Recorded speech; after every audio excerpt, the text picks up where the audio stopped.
Now we're ready to really seal this off, and specifically I use a Tremco product. It's the Vulcan 45 SSL, and SSL is semi-self-leveling. So once you apply it, it really relaxes down and levels off in that surface, and it does have a little forgiveness in terms of slope, and that's why it's semi-self-leveling.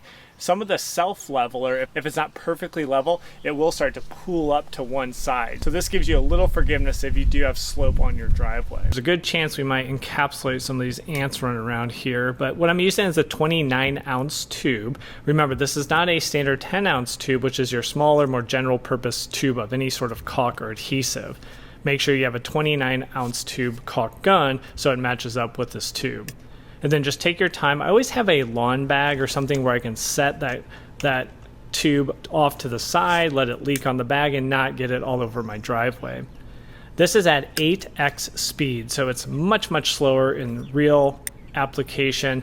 And you want to take that time kind of looking right ahead of where you're laying down the sealant to adjust how much pressure you're applying to the actual trigger and adjust how much sealant you're actually putting out there, which in these type of cracks can vary quite a bit. You can actually blend it in much more to your driveway compared to just the gray or the limestone look of the Tremco 45 SSL, which you can get in different colors, but I had the limestone version.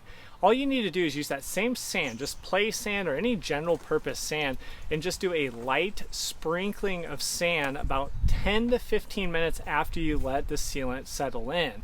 What I like to do is I want to see the sealant settle in to make sure I don't need to add any additional sealant to fill any voids. And you really only have about 10 minutes while you can add new sealant without the sealant really separating from the original application and not looking very good. So I just wait a few minutes, add any sealant that I need to, and then come back through and put that sand on top to give me a nice blended look like I have here with our sealed crack. Now it's been over a year and that sealant's still holding strong, and that's because of the prep work. So there is a bit more involved to get a finished product that's going to hold up for years and years. Check out this video right here. I'll walk you through all the steps in that process to make sure you get similar results and don't have to maintain this every single year. So thanks for joining me on this video, and we'll catch you on that next one. Take care.